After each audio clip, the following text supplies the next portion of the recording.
Hello everyone and welcome back to my YouTube channel. I hope कि आप सब लोग अच्छे होंगे। मैं आ गया हूँ अगला वीडियो लेके। आपको पता ही होगा ये कौन सा है। यस, इट इज़ सितंबर 2020 का में 20 में जो एग्ज़ाम हुआ था उसका है ये। ठीक है, मेनली 4 एंड 5 मार्क्स सॉल्यूशंस यहाँ पे मैं दूंगा।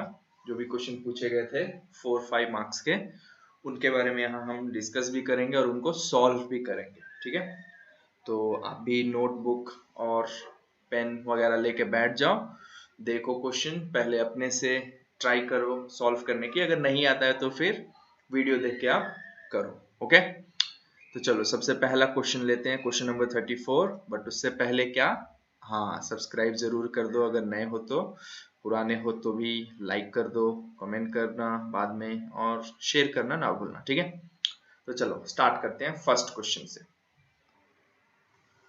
तो क्वेश्चन क्या दिया हुआ है देखिए, जूम कर दूं। Okay, find the solution of following pair of linear equation by graphical method. तो ये तो कंपलसरी क्वेश्चन आता ही है ग्राफिकल मेथड। तो इससे पहले भी मैंने जितने भी वीडियोस बनाए हैं जिसमें ग्राफिकल का क्वेश्चन सॉल्व किया, वहां भी मैंने बता रखा है कि सबसे पहले आपको क्या करना होगा। आप सबसे पहले x का वैल्यू फाइंड कर लीजिए जनरल मेथड से। जैसे यहाँ मैं बताऊँ आपको, 2x plus y equals to 8 and x plus y equals to 5 है, राइट। तो x का वैल्यू कैसे मिलेगा, एलिमिनेशन मेथड से। कोएफिशिएंट y का सेम है तो हम क्या करते हैं, इसको कैंसिल कर देते हैं। सो 2 माइनस एक्स हो जाएगा x और 8 माइनस 5 3। तो हमें x मिल गया। तो सबसे पहला काम आपको यही करना है, हमेशा x का वैल्यू फाइंड कर लो। ओके, उसके बाद क्या करना है, ये दोनों इक्वेशन के लिए अलग अलग हमें क्या करना है, टेबल बनाना है। ठीक है, x और y वैल्यूज के। कैसे, वो आपको मैं यहाँ दिखाता हूँ। देखो, तो सबसे पहला इक्वेशन है 2x plus y equals to 8, right. तो इसमें y क्या हो जाएगा, y होगा 8 माइनस 2x, राइट। तो ये जो बॉक्स हम लिखेंगे, यहाँ लिखो या नीचे लिखो, मिनिमम 3 वैल्यूज रहा तो भी हमारा ग्राफ बन जाएगा। ये x के लिए बॉक्स है, ये y के लिए, और ये 3 वैल्यूज। अब ये जो 3 में जो सेंटर वैल्यू होगा वो हम x का सब्सटीट्यूट कर लेंगे। क्या मिला है हमें, 3। ये वाला पार्ट आपको एग्जाम में लिखने की जरूरत नहीं है, आपके इजी के लिए कि x का वैल्यू 3 मिल गया।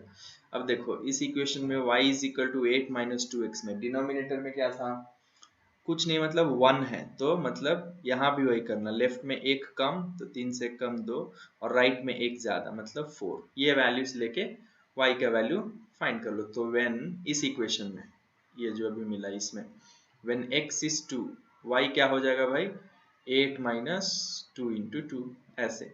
8 माइनस 4 होगा तो ये भी 4 मिल जाएगा, राइट। तो ये 4 मिल गया। उसी तरह when x is 3 and x is 4, तो आपको y क्या मिलेगा, इसी इक्वेशन में सब्सटीट्यूट करोगे। 8 माइनस 2 इंटू 3, 8 माइनस 6 ये हो जाएगा 2, और ये y is equal to 8 minus 2 into 4, 8 minus 8 which is 0। तो ये मिल गया आपको 2 और ये मिला 0। तो पहले इक्वेशन के आपके वैल्यूज मिल गए हैं, मतलब अब इनको आप ग्राफ में इजिली बना सकते हो। सिमिलरली दूसरे इक्वेशंस के लिए भी, इक्वेशन के लिए वैल्यूज लेंगे। क्या है, x plus y is equal to 5। तो यहाँ मैं लिखता हूँ x plus y is equal to 5।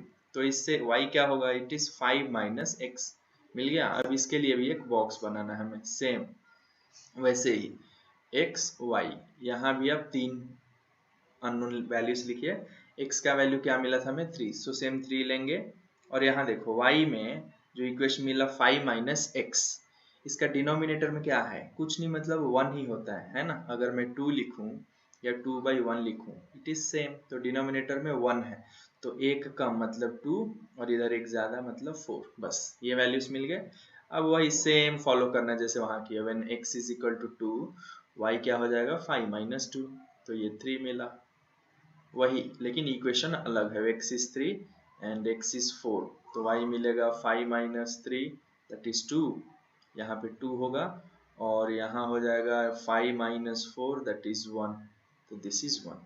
तो ऐसे आपको दो वैल्यूज मिलेंगे, किसके लिए, ग्राफ के लिए, x और y के दो वैल्यू समझ लो। तो मैं क्या करता हूँ, इधर आपको बताता हूँ। ग्राफ शीट होगा, तो ग्राफ शीट में आपको क्या करना है, देखिए ग्राफ में ही दिखा देता हूँ आपको। ग्राफ शीट कहाँ है भाई, यस।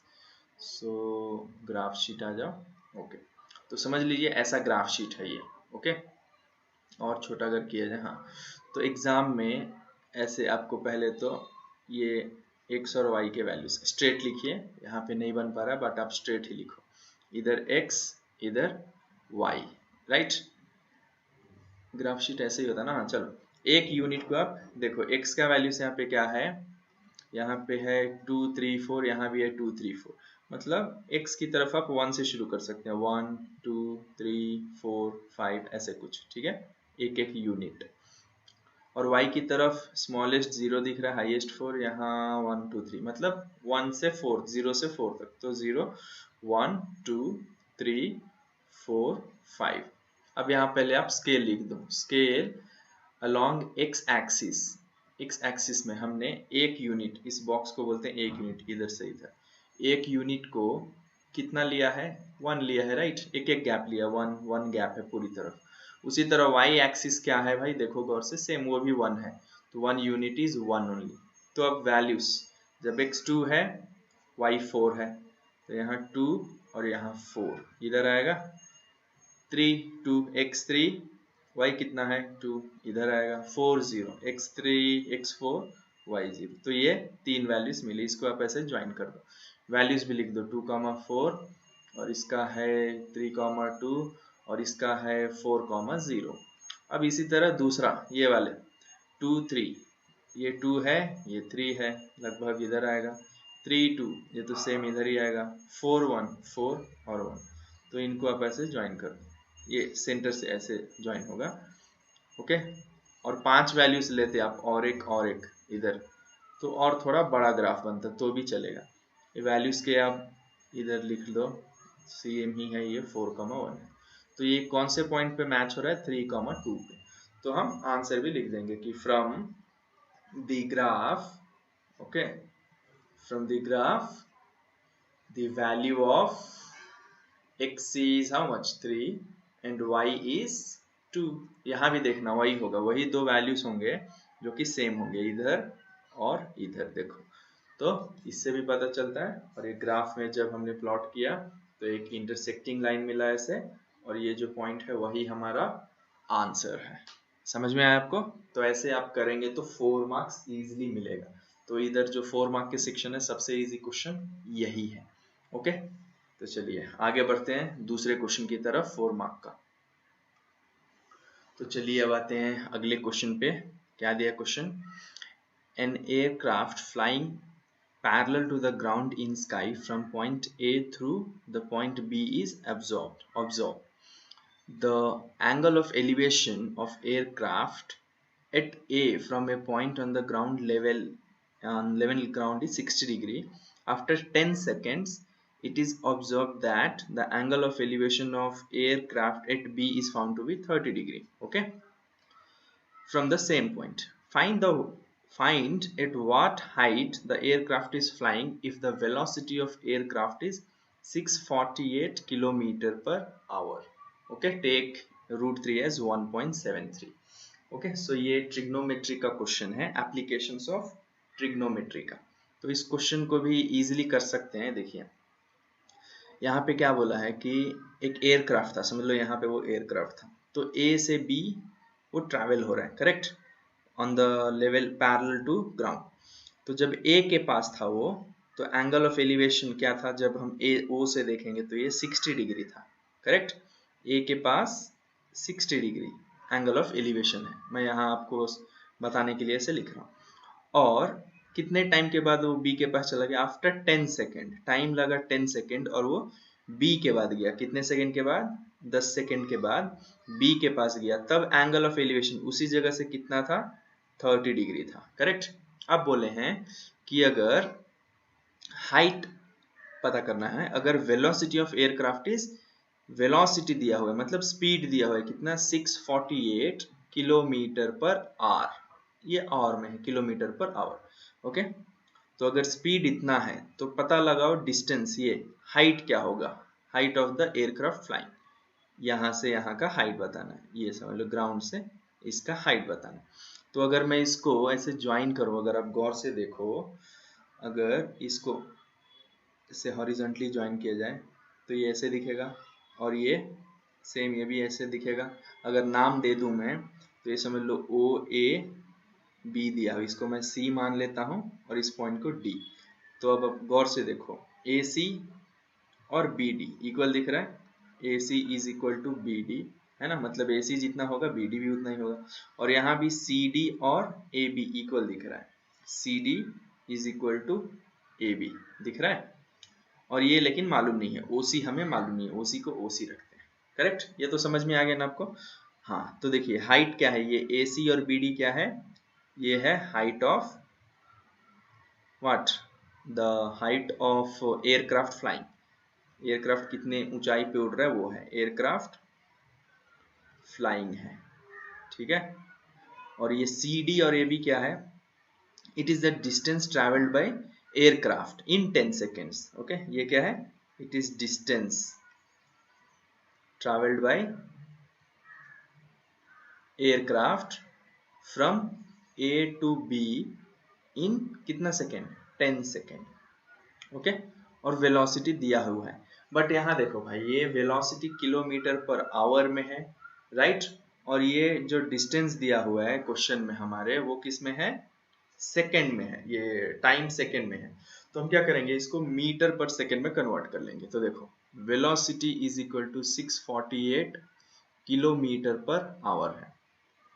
तो ये मीटर कैसे बनेगा, 648 किलोमीटर को मीटर बनाते हैं 1000 से मल्टीप्लाई करके, ये मीटर हो गया। और आर को देखो, आर को कैसे, एक घंटे में कितना सेकंड होता है, 60 into 60 second, 60 minute into 60 second, तो ये 3600, तो 3600, करेक्ट, ऐसे होगा। तो इसको जब हम सॉल्व करेंगे देखो, तो ये आपका वेलोसिटी हो जाएगा, ये 2 जीरो कैंसिल हो जाएंगे, राइट, 2 जीरो कैंसिल, और ये 36 और 648 आपका 12 से डिवाइड होगा, सो 12 3 ज़ा, करेक्ट, और ये 12 25 60, ऐसे कर सकते हो। अगर आपको इतना करने नहीं आता तो 648 को 12 से डिवाइड कर दो, 12 5 ज़ा 60, 4 8, 12 4 ज़ा, तो ये 54 हो जाएगा।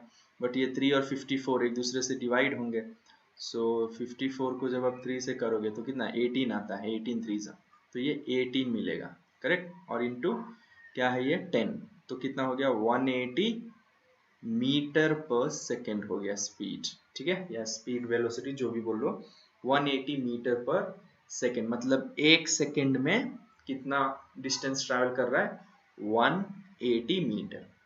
अब देखिए यहाँ हमने देखा था कि ए से बी के पास जाने में कितना टाइम लगा इसको, 10 सेकेंड। सो डिस्टेंस ट्रैवल्ड कितना होगा, distance travelled from A to B is equal to क्या होगा, इट विल बी, देखो यहाँ पे है 180, क्या हो रहा है एक सेकेंड में 180, तो 10 सेकेंड में क्या होगा 180 इंटू 10, तो ये हो जाएगा 1800 मीटर। क्या हो जाएगा, ये ए बी का लेंथ मिल गया, समझ लो डिस्टेंस। तो हमें ए बी और सी डी मिल गया, ये कितना है, A B which is also equal to C D, that is 1800 metre. मिल गया आपको इतना, यस। अब देखो क्या करेंगे हम, अब देखो हमें हाइट फाइंड करना है, तो ये पहले लेते हैं ओ ए सी। अगर मैं यहाँ लिखूं तो इधर है ए, ये ओ है, ये सी है, और ये एंगल कितना है इधर 60 डिग्री है, राइट। ये हमें पता नहीं है, ओ सी मालूम नहीं है, लेकिन ये मालूम हो गया है। ए सी मालूम है क्या, नहीं, ये भी मालूम नहीं है, ना ओ सी मालूम है ना ए सी मालूम है। तो हम क्या करते हैं, इसको h अज्यूम कर लेते हैं और इसको x अज्यूम कर लेते हैं, राइट, x और h, इतना कर सकते हैं ना, यस। तो अगर मैं अब tan थीटा यूज करूं यहाँ पे, सो tan 60 डिग्री क्या होता है, tan 60 is equal to opposite by adjacent, तो AC बाई OC होगा। सो tan 60 होता है √3 और AC हो जाता है आपका h, और ये OC मैंने लिया है x, तो समझ लो h क्या मिल गया आपको, √3 इंटू x। तो इसको हम इक्वेशन 1 मान लेते हैं, ठीक है। ये किससे मिला, इस पहले डायग्राम से। अब इसी को अगर मैं यहाँ चलो इधर लिखता हूँ ताकि आपको दिख पाए, तो ये अब देखिए कैसे दिखेगा, ये बड़ा वाला कौन सा, गौर से देखना, ये बी ओ और डी, मैं ये वाला लिया यहाँ पे, इधर से जब बी के पास था बी ओ डी, तो ये आपका कितना, ये 30 डिग्री है, राइट। लेकिन यहाँ अगर आप गौर से देखते हैं, कहाँ पे, यहाँ, तो इधर ये तो पता था, ये सी डी कितना था 1800, और ये हमने अभी अज्यूम किया x, राइट। तो ये टोटल कितना हो जाएगा, ओडी क्या हो जाएगा 1800 प्लस x, वेरी गुड। और ये क्या है BD, ये सेम ही रहेगा, राइट। तो सेम, अब यहाँ भी tan 30 डिग्री यूज करो, तो tan 30 degree is equal to BD by OD। अब BD हम BD को क्या लिख सकते हैं, BD can be written as H, why, क्योंकि देखो BD और AC यहाँ हमने लिखा है already, AC and BD are same, तो ये H हो जाएगा, तो ये 1/√3 होगा, और ये H डिवाइडेड बाई कितना है 1800 प्लस x हो जाएगा। तो जब क्रॉस मल्टीप्लाई करेंगे तो क्या होगा भाई, H इज इक्वल टू, अच्छा H√3 is equal to 1800 plus x, ये होगा। अब हम क्या कर सकते हैं, h के बदले, इसको अगर मैं इक्वेशन 2 मानूं, ओके, इस वाले को, तो इसमें मैं h के बदले ये सब्स्टिट्यूट कर सकता हूँ, हाँ। तो देखो ये क्या हो जाएगा, जब सब्स्टिट्यूट करेंगे, पुट इक्वेशन 1 इन 2, तो h के बदले हो जाएगा √3x इंटू ऑलरेडी √3 है, which is equal to 1800 plus x, correct, ऐसे होगा। अब देखो यहाँ रूट कैंसिल, क्योंकि √3 इंटू √3 होता है √3 स्क्वायर, तो बचेगा क्या, सिर्फ 3 बचेगा, so 3x is equal to 1800 plus x। अब इस वाले x को इधर बुला लेते हैं, so 3x minus x is equal to 1800, तो x ये बच जाएगा 2x which is equal to 1800, तो x क्या हो जाएगा 1800 by 2 which is equal to 900। तो ये 900 क्या मिला हमें, x क्या था भाई, हमने क्या अज्यूम किया था, x वाज OC, OC क्या है, ये है, ये डिस्टेंस मिला हमें OC, राइट। लेकिन हमें x नहीं, हमें क्या चाहिए, ये हाइट चाहिए, राइट। तो इक्वेशन 1 में पुट कर दो, put x is equal to कितना मिला है, x अभी तो फाइंड किया था, हाँ it is 900, put x is equal to 900 in equation number 1, तो h is equal to √3x है, h क्या हो जाएगा √3 इंटू 900, तो उधर क्वेश्चन में दिया है √3 के बदले 1.73 लो इंटू 900 करो, तो ये 173 हो जाएगा इंटू 9, क्योंकि ये 2 डेसिमल को हटा सकता है वैल्यूज को, तो जब मल्टीप्लाई करेंगे तो कितना मिलेगा 7 2 कैरी 9 7 जा 63 65 6 कैरी 9 1 जा 9 9 प्लस 6 कितना होता है 15, तो h कितना मिला 1557 मीटर। समझ में आया आपको, तो सिंपल क्वेश्चन है, बस आपको एक एक करके अरेंज करके लिख देना है, ठीक है। अगर एक बार में समझ में नहीं आया तो आप इसको 2-3 बार देखो, इजीली समझ के कर सकते हो, ठीक है। It's very simple, no complication, आराम से कर लो, ओके। तो आई होप आपको ये समझ में आ गया है, अगर आया है तो प्लीज लाइक कर दो, ठीक है, तभी मैं आगे बढ़ता हूं अगले क्वेश्चन की तरफ। ओके, सो अगला क्वेश्चन ये है, ठीक है, क्या दिया है, prove that if in 2 triangles corresponding angles are equal, okay, then corresponding sides are in same ratio and hence the 2 triangles are similar, okay। तो ये एक्चुअली क्राइटेरिया है, 2 triangles corresponding angles are equal, मतलब ए criteria है।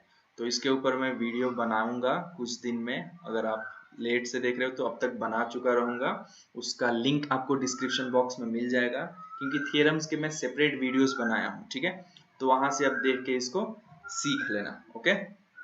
सो ये मैं यहाँ पे अभी नहीं एक्सप्लेन करूंगा फिर से, चलिए उसके बदले क्वेश्चन नंबर 37 एक्सप्लेन करता हूँ, ठीक है, ये वाला।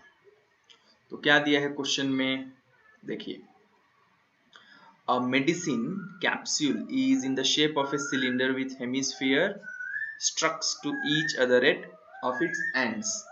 The length of the entire capsule is 14 mm and the diameter of the capsule is 5 mm. Find the surface area. तो देखो यहाँ पे क्या दिख रहा है आपको, एक कैप्सूल दिख रहा है, ठीक है, it is in the shape of what, देखो पहले यहाँ पे एक सिलेंडर है, राइट। अब यहाँ से हेमिस्फीयर डाल दिए, यहाँ से एक हेमिस्फीयर डाल दिया, अगर शेप में आप बात करें। अब बोल रहे हैं इसका क्या फाइंड करो, टोटल सरफेस एरिया। तो सरफेस एरिया हमें फाइंड करना है। ओके, तो सबसे पहले तो डेटा लिखना है। देखो टोटल दिए हैं, टोटल डिस्टेंस, ये टोटल कितना दिया है 14 mm है, ये mm में दिया हुआ है। और डायमीटर मतलब यहाँ से यहाँ जो डायमीटर है 5 mm, मतलब यहाँ अगर देखा जाए तो देखो ये और ये अगर मैं आधा आधा काट दूं तो इतना पार्ट हेमिस्फीयर का है, इतना पार्ट हेमिस्फीयर, और बीच में बचा हुआ पार्ट किसका है, सिलेंडर का, राइट। तो देखो ये डायमीटर दिया है 5, मतलब ये इसका रेडियस क्या होगा 2.5, करेक्ट। इधर से भी 2.5 ही दिखेगा रेडियस, ये भी 2.5 होगा और इधर से भी 2.5 होगा। मतलब इधर 2.5 माइनस कर दो, इधर 2.5 माइनस कर दो, तो हाइट ऑफ क्या मिल जाएगा हमें, h ऑफ सिलेंडर मिल जाएगा। h ऑफ सिलेंडर कितना होगा 14 माइनस 5, तो ये हो गया 9 mm, करेक्ट। तो ये आपको 9 mm मिल गया है, और इन लोगों का रेडियस भी मिल गया, दैट इज 2.5। तो r भी मिला है। आप instead of decimal write it as 5/2, okay चलेगा, ताकि कैंसिल करने में दिक्कत ना हो। अब सरफेस एरिया क्या होगा, सरफेस एरिया में देखो यहाँ पे दो सेम स्पीयर दिख रहे हैं, तो उसके surface area of two hemisphere, क्योंकि सेम है पूरा लेफ्ट राइट दोनों तरफ, प्लस सरफेस एरिया ऑफ क्या है बीच में सिलेंडर है, तो ये फॉर्मूला यूज करना है। अब हमें सिर्फ देखो सरफेस एरिया मीन्स बाहर इधर का पेंट करना है, राइट।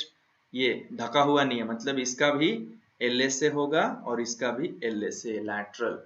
तो फॉर्मूला क्या होता है इसका, इट इज एल से इज 2πr², और सिलेंडर का क्या फॉर्मूला होता है 2πrh, राइट। तो इनमें कॉमन क्या है 2πr, इसमें भी 2πr, इसमें भी, क्यों, क्योंकि रेडियस तो सेम है थ्रू आउट, तो कॉमन ले लो 2πr कॉमन, तो यहाँ बचेगा r और यहाँ बच जाएगा h, बस h क्या है हाइट ऑफ सिलेंडर। तो सब्सटीट्यूट करो 2 इंटू 22/7 इंटू r के बदले क्या लिखेंगे, हाँ 5/2 लिखेंगे, तो ये हो जाएगा। अब ये देखो 9 है, ये 5/2 ही लिखता हूं मैं, और प्लस हाइट है 9, ओके। तो जब आप इसको सॉल्व करेंगे तो पहले ये ब्रैकेट का कर लेते हैं। देखो ये 2 इधर तो कैंसिल हो जाएगा, और ये 22 5 0, और ये 110 इंटू 7, इसको अब देखो एलसीएम 2 होगा, और ये 5 प्लस 9 2 18 होगा, राइट। तो ये 110 इंटू ये दोनों मिला के ऐड करेंगे तो कितना होगा 18 5 कितना होता है, इट इज 23 डिवाइडेड बाई ये कितना हो जाएगा 7 2 अच्छा 7 इंटू 2 ही रखो, ओके। तो कितना हुआ अब, तो देखो ये 2 5 फिर से 5 ये कैंसिल हो गया। अब इन दोनों को मल्टीप्लाई कर देना है 55 इंटू 23, सो 55 इंटू 23 कितना होगा, इट विल बी अराउंड कितना, उसके बदले 23 को 7 से डिवाइड कर दो, तो 7 3 is 21, और ये 2 डेसिमल 0 7 2, तो ये 3.2 समझ लो। तो 55 इंटू 3.2, इसको अगर सॉल्व करेंगे हम 55 इंटू 2.3 तो कितना मिलेगा। ओके हमने कुछ मिस्टेक किया है मेरे ख्याल से, कहाँ पे मिस्टेक दिख रहा है आपको, यस यहाँ देखो एल से ऑफ 2 हेमिस्फीयर था, मतलब इसको इंटू 2 से मल्टीप्लाई करना था, करेक्ट। सो थ्रू आउट ये 2 से मल्टीप्लाई होते जाएगा, मतलब यहाँ पे यहाँ भी 2r होता, करेक्ट, तो यहाँ भी 2r होता, सो ये 2 2 कैंसल, बचता क्या 5, ओके। सो ये कुछ हल्का मिस्टेक हो गया है, तो आप वो खाली ये कर लो, ठीक है। सो देखो बाकी सब सेम ही है, तो कितना मिलेगा इधर, ये 5 प्लस 9 है ये, सो 5 प्लस 9, और ये बाकी सब सेम ही था 2πr, ये सेम ही था। सो 110/7 इंटू 9 प्लस 5 कितना है 14, तो 7 2 14 मिलता है, राइट। तो इसको जब हम सॉल्व करेंगे तो ये 220 मिल रहा है mm², ओके। सो ये आप अलग अलग लिखते तो भी चलता है, या ऐसे करोगे तो भी चलेगा, ओके। सो आई होप आपको ये समझ में आ गया है, ठीक है। अब बढ़ते हैं अगले क्वेश्चन की तरफ। सो देखिए अगला क्वेश्चन और का है, ये भी मैं करा देता हूँ। क्या दिया है? A right circular cone of height 30 centimetre is cut and removed by a plane parallel to its base from the vertex. If the volume of smaller cone is obtained is 127 of the volume of the given cone, calculate the height of the remaining part of the cone। तो ये figure दिया हुआ है already, right. सो ये कोन जो दिख रहा है टोटल हाइट है 30, अब इसको एक हाइट से कट किए, ठीक ठीक है, वो कहाँ से मालूम नहीं है। तो जो ये नया कोन मिला है उसका जो वॉल्यूम है, volume of new cone, okay, is equal to क्या दिया है? 1/27 of volume of the given cone. तो वॉल्यूम ऑफ जो पहला कोन था उसका कितना है? वो 1/27 है, मतलब इसका 27 गुना कम है ये, ठीक है। अब बोल रहे हैं H1 फाइंड करने को। तो यहाँ देखो, अगर अब हम गौर से देखें तो यहाँ पे ऐसे आपको दिख रहा होगा, ठीक है। ये R1 दिया हुआ है, ये R2 समझ लो, ये P है, ये Q है, और ये क्या है? A B C, और इसको H1 मान लिए हैं। और ये टोटल कितना है? टोटल दिया हुआ है 30, राइट। तो यहाँ में हमें फाइंड क्या करना है? एक्चुअली हमें H1 फाइंड करना है, राइट, ओके। लेकिन वॉल्यूम ऑफ न्यू कोन और वॉल्यूम ऑफ कोन का फॉर्मूला देखो। पहले वॉल्यूम ऑफ कोन का फॉर्मूला आप ऐसे लिख लो, वॉल्यूम ऑफ कोन क्या होता है? It is pi r square h divided by 3। तो इधर ना R2 पता है ना R1 पता है, बट हमें H1 तो पता है, राइट, H1 मालूम है। तो हम क्या करते हैं? सबसे पहले ये H1 फाइंड करते हैं, ठीक है। कैसे फाइंड करेंगे उसका भी कोई आइडिया है? नहीं, कुछ दिया ही नहीं है। तो पहले एक काम करो, यही इधर जो डेटा दिया इसी में पहले इसको सब्स्टिट्यूट कर लो। तो देखिए क्या करेंगे, वॉल्यूम ऑफ कोन, ओके, और वॉल्यूम ऑफ न्यू कोन, इसमें ये फॉर्मूला है, इसमें सब्स्टिट्यूट करते हैं। तो देखिए यहाँ पे वॉल्यूम ऑफ कोन का फॉर्मूला ये है, राइट। ये ओवरऑल अगर एक वॉल्यूम दिया हो कोन, उसका फॉर्मूला है।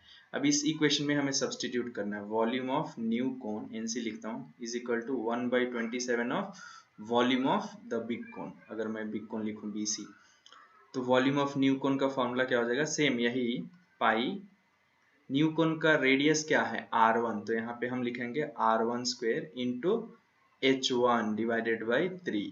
here it is equal to pi R2 square into height क्या है भाई? इसका तो दिया हुआ है 30 डिवाइडेड बाई 27 है ही ऑलरेडी, इंटू ये भी 3, करेक्ट। तो देखो क्या क्या कैंसल हो जाएगा, पाई पाई कैंसल हो जाएगा, डिनोमिनेटर में 3 दोनों तरफ है, ये भी कैंसल हो जाएगा, राइट। तो यहाँ बच के आ गया R1 square H1, this is equal to R2 square into 30 by, ये क्या हो जाएगा? 27।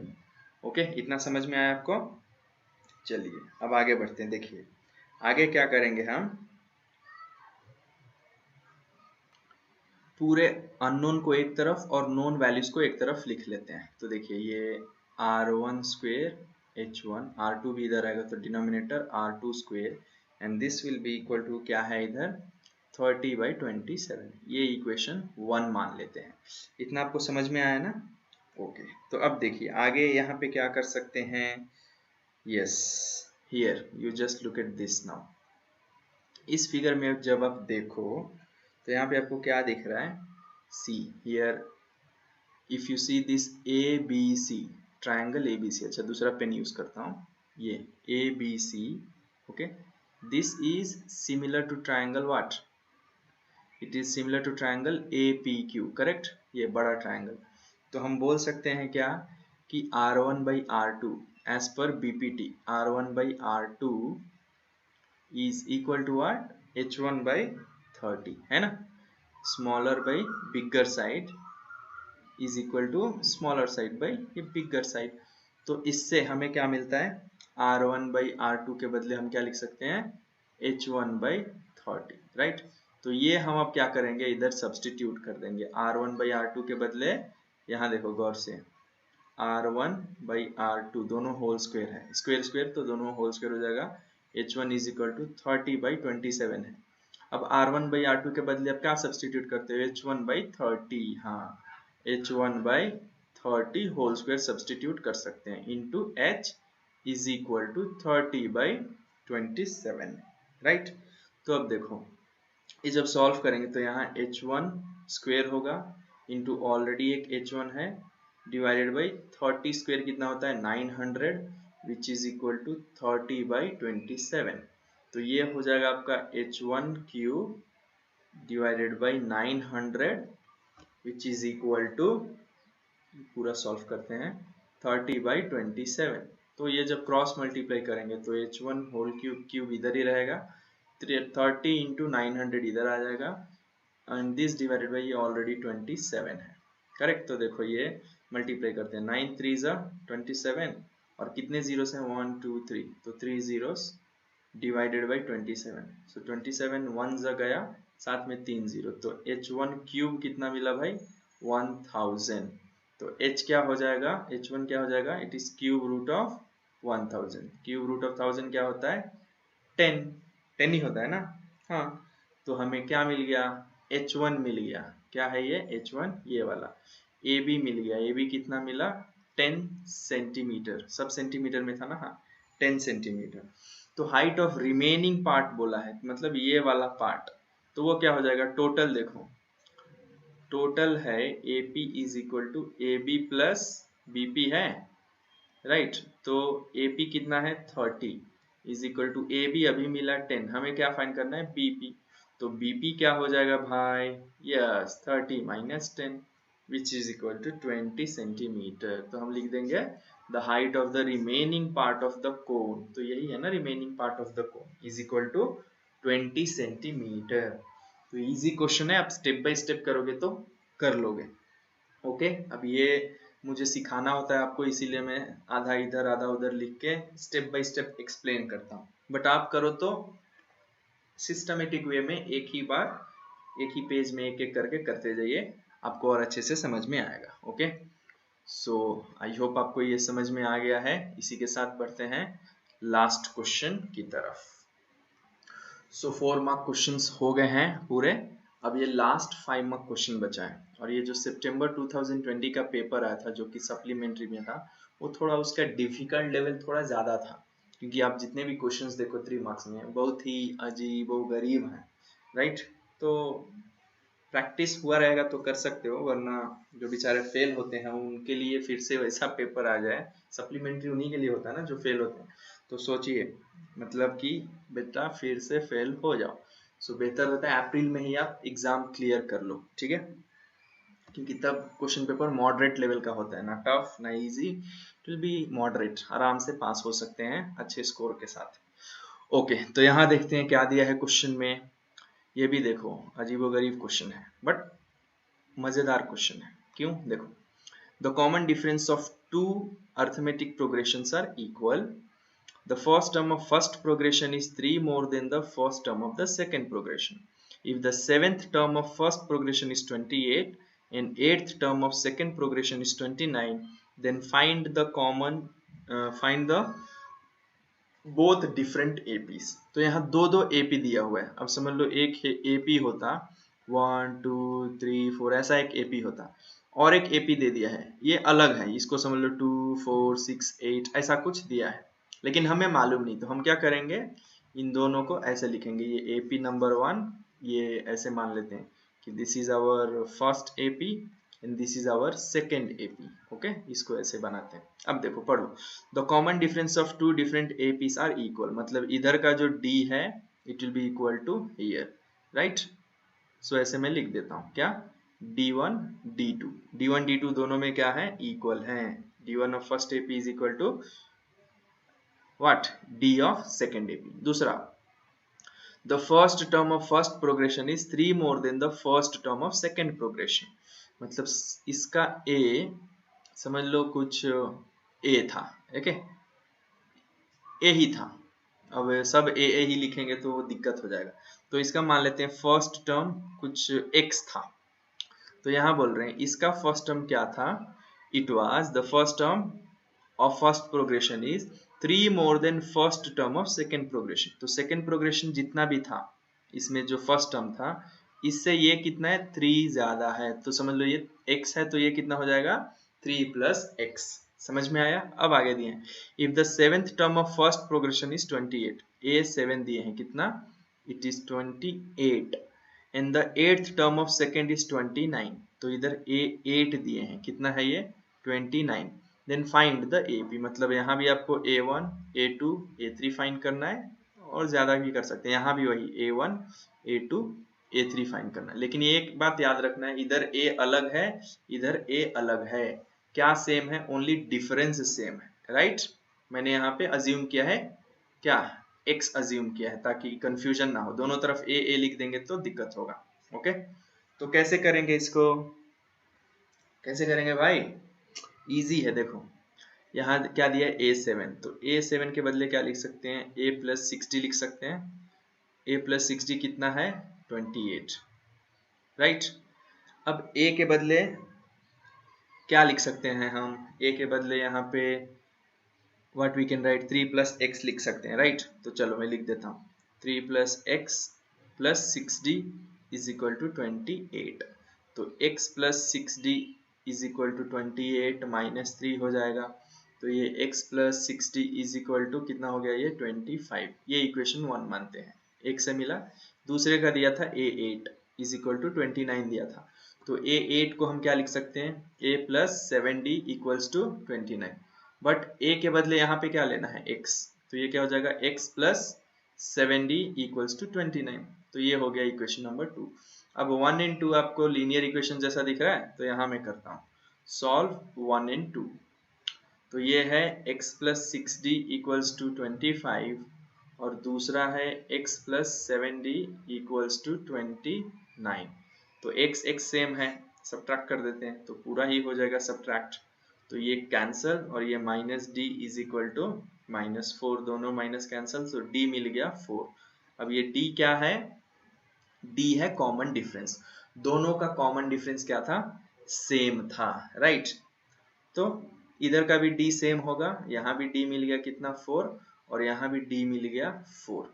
तो अब a फाइंड करना है, इधर का a क्या होगा, तो देखो यहाँ पे ये वाला इक्वेशन में सब्स्टिट्यूट करो, तो here x plus 6d is equal to 25 था, तो x क्या हो जाएगा 25 माइनस 6d होगा, तो 25 माइनस 6 इंटू d है 4, so 25 minus 24 which is equal to 1, x कितना मिला 1 मिल गया। तो यहाँ पे a क्या होगा 3 प्लस एक्स होगा, तो a in the first case is 3 plus x, तो a is equal to 3 plus 1, तो यहाँ a कितना मिला, इट इज 4, a 4 मिला और d ऑलरेडी है 4।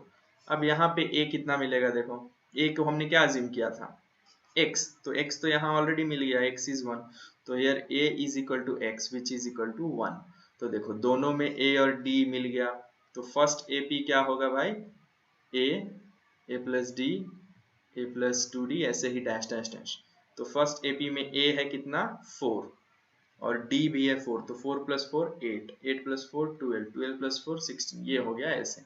और सेकंड AP क्या हो जाएगा, यहाँ भी same a plus d a plus 2d dash dash dash, तो इसमें a क्या था 1 है, d क्या था 4, तो 1 प्लस 4 5, 5 प्लस 4 9, 9 प्लस 4 13, ऐसे होगा। तो देखो दोनों का AP मिल गया, सो ये इजी क्वेश्चंस हैं, आराम से आप कर सकते हो। ओके, सो आई होप आपको समझ में आ गया है पूरा जो भी मैं आज एक्सप्लेन किया हूँ इस वीडियो में। अगर आया है तो प्लीज आप वीडियो को लाइक कर दो, कमेंट करके अपना आप राय भी बता सकते हो, जो भी बात है बोल सकते हो, अच्छा लगा खराब लगा, और हाँ चैनल को सब्सक्राइब अगर नहीं किए हो तो प्लीज कर लो, और ऐसे ही वीडियोस को देखते रहिए, लाइक करते रहिए, ठीक है। मिलेंगे अगले वीडियो में, till then take care, bye and thank you for watching.